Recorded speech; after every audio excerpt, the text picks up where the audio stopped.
Hello everyone, welcome back to the YouTube channel, welcome back to another episode. And as you've seen from the title, the topic of this conversation is going to be around anxiety. And I've got a very special guest joining me today, Joshua Fletcher, who started the Panic Room for personal reasons, but has become a really renowned therapist. Has a huge Instagram following, has a podcast, and is just an all-round good guy. So I'm just waiting for him to come to the office now. I'm going to have a good chat and go through questions that you sent in on Instagram. We've had so many questions, so thank you so much for sending them in. And some that I think people will relate to. So whether your question has directly been answered or not, I think from the ones we've selected, we'll cover most things. Right, let's get started. Ah, it must be him.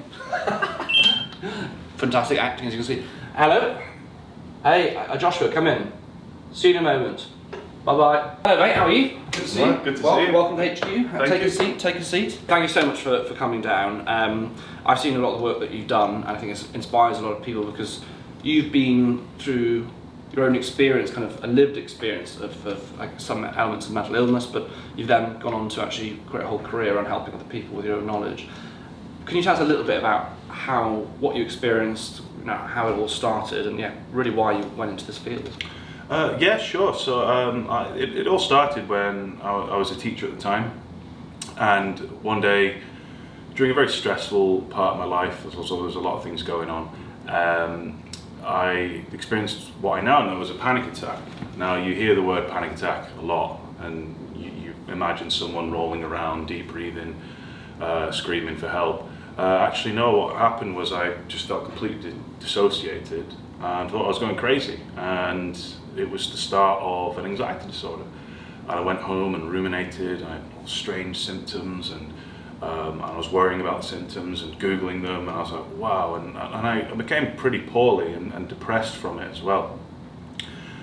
So at the time I kind of needed to get back to doing things, so I did a lot of research, got some help that wasn't so helpful, but eventually got to a stage where I understood anxiety. Okay. And where I am now is that I use my teaching skills, studied to be a psychotherapist, and help people with anxiety disorders and write books and things like that, and I love it, to be honest. Yeah, amazing. I mean, with your Instagram account, please, and we'll Holly will add some magic in to pop it up. Follow the Instagram account because you do a lot of education, and something that I'm really passionate about, as you guys will know from my Instagram and everything, and the work that I do in my role, is that education is so key when it comes to mental health. You need to understand your own body and your own mind, because then it normalizes what you're feeling, because there's a real physiological response that happens when you're having an anxiety attack, when you're having a panic attack. And I think sometimes the feeling that, oh, it's in my mind, all that does is that removes validation that what you're feeling is absolutely real.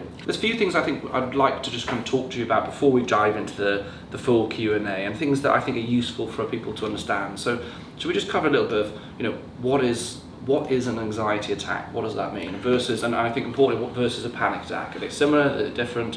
What are they? Yeah, sure. I get this question quite a lot. There's no actual such thing as an anxiety attack, and a panic attack is basically when we get an adrenaline rush unexpected, and we misinterpret that adrenaline rush. Anxiety is the body's threat response, and we don't really question it when we're waiting for a job interview, first date, things like that. But when you get that threat response out of the blue, it can be quite confusing. I call them adrenaline dumps. And they usually happen out of the blue when we're really stressed. So if you've got a lot on, there's things going on in your life, we've all been through a lot in the last few years, and certain life events coming up, you're prone to these adrenaline dumps. You feel them like a whoosh. I don't really separate them between panic and anxiety. They're quite vague definitions. I don't even use the word panic attack anymore because nothing's attacking you. It just feels really scary. Yeah. Everyone's experience of an anxiety, extreme anxiety is different, right? For me, it's real sense of almost agitation, really sometimes even anger, like a real sense of frustration. And for other people, it could be that feeling of fear, or for other people, it might be like that dissociation you're talking about. So, could we talk through a little bit what are the kind of common symptoms? What could people look out for that they might think, oh, actually, this could be anxiety? Yeah, sure. So I always split it into three. If there's three things, you've got thoughts, feelings, and sensations. So thoughts look like, what if? It's an anxious thought when it begins with what if, Yeah, or that's true. if you're someone who struggles with your esteem and productivity anxiety, you'll have thoughts like I should. If you're someone who constantly ticks off to-do lists and feels guilty for not being productive, that's also a form of anxiety. But what if is the main one. So you go around, what if this happens? What if I freak out? What if I lose control? What if I fail an exam? What if I fail an exam? Something one I had when I was growing up. What if my job isn't secure, etc. So that's the first part. The second part, you've got feelings. So, like I said, irritation, anger, dread. For me, it was a kind of like a doom feeling that I'd have first thing in the morning, and then I'd be fearful of that. And then you've got sensations. You've got the physical sensations like heart palpitations, derealization, which isn't really spoken about much, but it's very common. What is derealization? Derealization is when you suddenly don't feel here. You feel disconnected from things around you. It feels weird, like you're in a dream, slightly drunk, but you're not. Your hands might not look like yours. I know it sounds really scary. It's fine. It's not hurting you, but it's a super common one, and one of the main triggers for an anxiety disorder, because we all think we're going crazy. Like, well, I don't. Some people describe it like being in the Matrix or something like that. Yeah. So combine all three of those delightful pick and mixes, and you've got your form of anxiety. Right, let's jump into some of these questions. I've got so many of them, and again, thank you so much, because I want to put me on the spot. Yeah, it's not a quiz, I promise. But it's really helpful to know what you guys want to know. So thank you very much. So the first question I've got is, what are the physical symptoms of anxiety, and how do you deal with them? So we could talk about a little bit already, but should we talk a little bit about the physical symptoms? I mean, we talk about heart palpitations, heart racing, feeling hot. Yeah, so the most common physical symptoms are your heart racing, your heart skipping beats. Like the kind of ectopic beats. You've got dizziness, lightheadedness. I kind of class the derealization as a physical thing. Yeah. Dry mouth, feeling sick, bloatedness, IBS, muscle twitches, shaking, perspiring. I mean, if this was anxiety bingo, I'd be winning. Yeah, you'd be smashing it. But there's loads attributed to it. I didn't realize how many physical symptoms anxiety could produce, hence why I go on Google and search for each one and then plan my own funeral, because I thought they were all signs of my imminent demise. That's the thing is, it can feel, and people talk about that fear of like the impending doom feeling as well, that real sense. And I've seen a lot of patients come into A&E who are experiencing this, doctor, like I'm dying, because I'm dying, and when we make sure we rule everything out. But I really was careful trying to say to them is, just because you're not having a heart attack doesn't mean what you're experiencing isn't real, or it isn't valid, or it isn't horrible. Which everyone was like. but it's so important, because and also I think because of my own experiences, the word, because in your head you're like, oh gosh, is it just me? Am I making it up? Whatever. You're not. You're experiencing it, and I think understanding the physiology is important. So the adrenaline response. So we've got adrenal glands that sit above our kidneys. They kick out adrenaline, which a lot of people would have heard of, and that basically gets us ready for fight or flight. So if there's a lion in the room, you're either going to fight that lion, or more sensibly run away from the lion. Don't fight lions. But the problem is, in the sense with anxiety, is that the lion isn't in the room. It's a perceived threat that actually isn't there. So it's a response that is actually unhelpful. Being nervous for an exam can help us concentrate our minds. Ready for a race. There's a 100-meter line. You're going to run a race. You want to be primed with adrenaline, and that's what I think you were saying, is that we don't question those feelings of heart racing then, because we know this is why I'm doing it. But what is odd is when you experience it when there's no threat. But understanding even though the lion is in the room, your physiological response is real. Your adrenaline's kicking out. That is why you feel that way. So it's about learning to, basically bring yourself down from that state. And how do I know when it's time to seek help with anxiety? So when is it a problem? Anxiety becomes a problem when your day is mostly dictated by fear and worries. If your day-to-day life and routine is hindered by the anxiety, if you're starting to withdraw, if you're not eating properly, if you notice a significant change or a decline in your day-to-day life, absolutely. I mean, we all get anxious. You don't want to start seeing all signs of anxiety as illness, but it becomes a problem. It's a great question when you realize, actually, I don't feel like me anymore, and I maybe need to do something about it. I think I personally, it was that point you said about the day-to-day. I think I found I had to drag myself to do day-to-day things, and I was like, it's not right anymore. No, it's not organic anymore. It's an important one. For me, I knew I needed help when I avoided things. I just avoided things I know I used to avoid, just in case I had a panic attack or just in case the catastrophe happened, and that's when I knew I needed help. What is the difference between worry and anxiety and stress? That's a very good question, because again, it goes back to what you're saying about we can't medicalise normal responses as well. It's important, isn't it? Yeah, so stress, if you want to look at it from a biophysical point of view, stress is mostly uses the hormone cortisol. You know, you feel stressed when your jaw's tight and you're tense and you're irritable. My shoulders, that's what gets Shoulder, me. yeah, mine. I sit like this when I'm really stressed. Yeah. So Holly's giving me stress. I'm like that, you know. She's going to shout at the otters. Worry is when you get a bit of the adrenaline into the mix there to have a nice anxiety cocktail. And stress is just kind of when you don't respect your own personal boundaries to relax. You have to have balance. Your nervous system, there's two parts to your nervous system. We sensationalize and over glorify one, which is, you know, back to the grind, do all that. Okay. But we also need to respect the other side, which is our parasympathetic, which is rest, relax, give yourself permission to do that. Yeah, you've got your sympathetic, parasympathetic, so you're kind of action and you relax. And it's important because I'm quite a big believer in life that, I don't know, I quite like the idea of yin and yang a little bit, and energies of positive and negativity. If you give with one hand, you've got to take with the other, and if you're kind of burning that candle constantly and you're not recharging, eventually you're going to run out, aren't you? You're going to get into a situation, and burnout is something that has been talked about a lot amongst NHS workers, but actually it affects people from all walks of life, and it's that stress. You're basically stressed day in, day out, and then you're ignoring that, aren't you, to the point where your body and your mind goes, that's enough, I can't do it anymore, and then you kind of burn out, don't you? It's horrible. It'll stop you for you, yeah. But a lot of people at risk of burnout are people like who do the I shoulds that I said before. I should do this, I should do that, I feel guilty for stopping. You're the people at most risk, you're allowed to stop. One of the most unhelpful sayings is the thing about like be a yes man, be a yes person. It's one of the most unhelpful things. I went through a few years where I was kind of doing that and saying yes to everything. I think actually especially when I started doing the ambassador role, I kind of went a big surgeon of yes, sure to everything.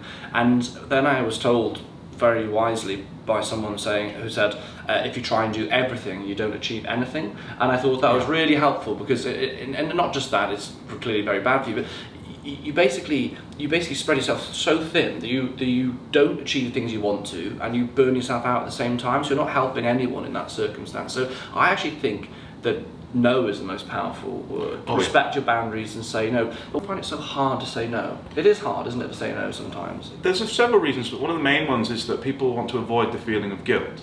Guilt is actually, for some people, worse than anxiety. Guilt is a kind of an inwards crippling kind of feeling. I know I've experienced quite a lot of it.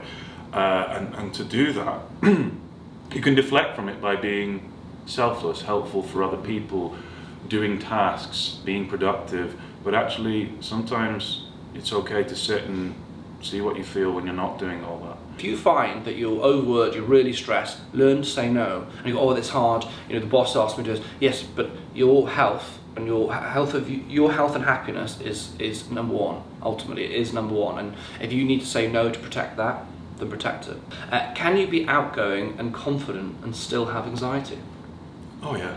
Oh, absolutely. I mean, loads of people have anxiety. Even, you know, if you look at Hollywood actors, athletes. I was talking to a professional tennis player who's on the ATP tour just the other day, who has struggles with an anxiety disorder. But they played a whole match feeling dissociated. I think Simona Halep, one of the world's best tennis players, had a panic attack. You know, on court. You know, you can be extroverted and anxious, definitely. It's so common. Don't fall for the stereotype of, you know, sitting in the room avoiding doing everything, or sitting in the corner of a party. No, a lot of people use that energy, anxious energy, as an outlet. So even sometimes the loudest person in the room is often the most anxious. Well, I think, you know, in many ways, and this is where it's kind of like finding that balance, because for me, you know, part of who I am is I am quite sensitive. I do worry, and I get anxious about not doing the best at things, as in like I want to make sure that, you know, if I'm going to do something, I do it well, you know, do it properly, and I think that in some ways is being a driving force for me. So it's kind of, you don't want to kill that completely if it's something that kind of is part of who you are. Can you ever get rid of anxiety? No, everyone has anxiety. It's not your enemy. It can become disordered, where your threat response just goes bananas because usually you're stressed or you've been through something traumatic.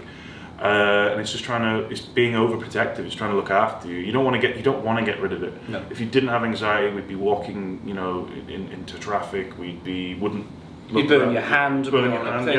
Anxiety keeps us safe. Yeah. It's that balance, isn't it? It's like it's when you don't want to be walking around in a state of constant dissociation or panic or worry or thoughts racing in your head all the time. But equally, you don't want to have none of that. People actually talk about going numb as a really horrible thing. In fact, some people with depression, right? They kind of have numbness as one of their biggest things, and I have not had that, but apparently it's really horrible to kind of experience numbness. You don't want numbness. No, it's a horrible disconnect. I think it's good to acknowledge as well, anxiety was what made, from an evolutionary perspective, is the most powerful predator in existence. It's because of the mechanism of doubt.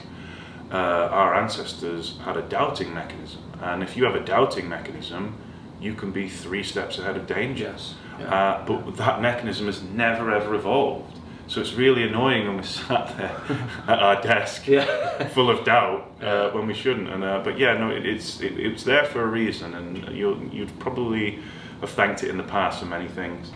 So if we accept that we can't get rid of anxiety, let's move on, I guess, to think about how do we manage it? What are some of the techniques people can use, I guess, when you're having you're acutely anxious, and also in terms of just managing, I guess, in the chronic? Because I didn't have so much of the height of it. It was just this buzz, not buzz is the wrong word, this gentle hum of anxiety all the time, Yeah, okay. This is a great question, and I often get asked this, about, what can we do for anxiety and panic, particularly when that anxiety is at its highest.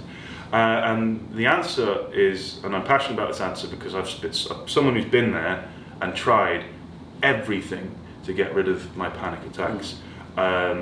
Honestly, I've done it. Deep breathing, meditation, 5-finger technique, blah, blah, blah, doing all these things, CBD oil, blah, blah, blah, herbal tea, rescue remedy, everything.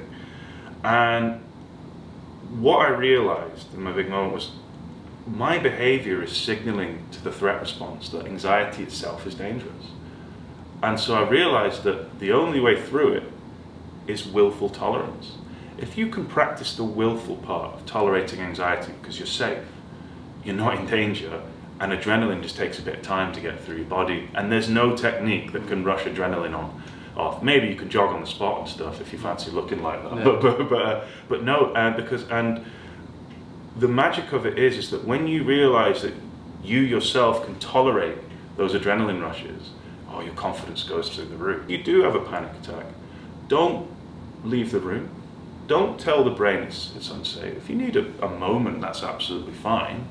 But remember, if it's not dangerous and it's not hurting you, don't fight it. Honestly, I've tried it, I've been there. Don't fight it, don't ruminate on it, don't body scan for it, don't check to see if it's gone. It will go, I assure you. And just get good at willfully tolerating it. And that was the way out for me. I stopped trying to fight and get rid of it and just be like, no, I'm strong enough to tolerate this. So, this is quite interesting. Why? And I think it goes back to some of what we talked about earlier on. I think this is an important point, that anxiety can appear in many different ways. Why do my gums and teeth hurt when I get an anxiety attack? You're a clencher. So your mind and body want an outlet for the adrenaline. Our ancestors were lucky. They could run and rugby tackle the hyena that was chasing them or whatever. But when you're sat maybe at a desk or at a dinner party, your body needs an outlet.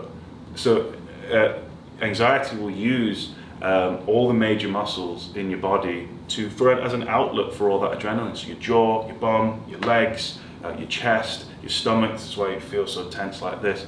And it'll do that in your sleep as well. So if you wake up with sore jaw, that's fine. Really common one, that with your gums and stuff. Obviously go to your dentist as well, just to check that it is that, but they see things like TMJ and jaw clenching all the time. Yeah. Final question, because we've answered so many here, and I think a good one to end on, because I hope we can persuade you not to do this. I avoid things so much now that my anxiety is worse than it ever has been. How can I get rid of it? So I think that point around, being anxious and now not functioning, not doing the things you want to do. So the word for that is agoraphobia.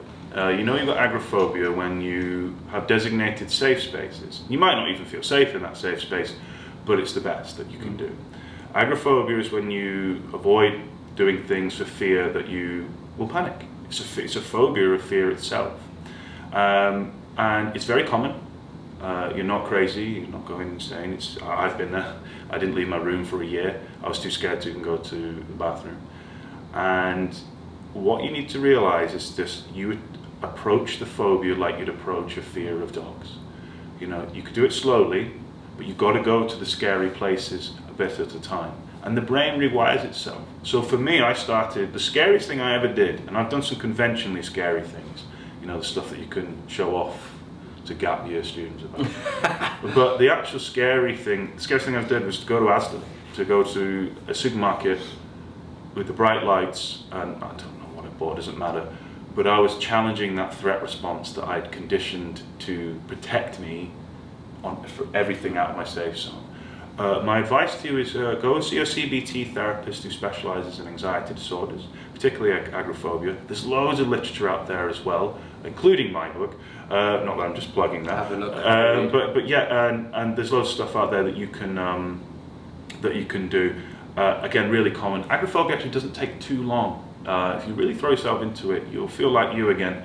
Be easy on yourself as well. Don't criticize yourself through agoraphobia. It doesn't work. I've been there. You've got to be your friend as you get through it, and be kind to yourself. Be kind to yourself. Thank you so much, Joshua, for coming down. I really appreciate it. Everyone, check out obviously the book. Put all the links to the podcast, the clinic as well, the panic room down below and stuff. So I'm really grateful. It's really helpful to have someone that has clearly got the knowledge, expertise, and the work that you're doing as a therapist, but also having someone that I think can really speak to people honestly from a personal level, because I think with mental health it isn't something you can just see and point a finger at. So having someone that you can sit and hear both sides of things, experience and knowledge, I think it really does help. So yeah, thank you very much. I hope the video has been helpful for you all. Let me know what you think. If there's comments and things down below or questions that you'd like to answer, whatever, maybe we'll have a look at in the comments when the video goes out. Take care, everyone. See you very, very soon. Goodbye.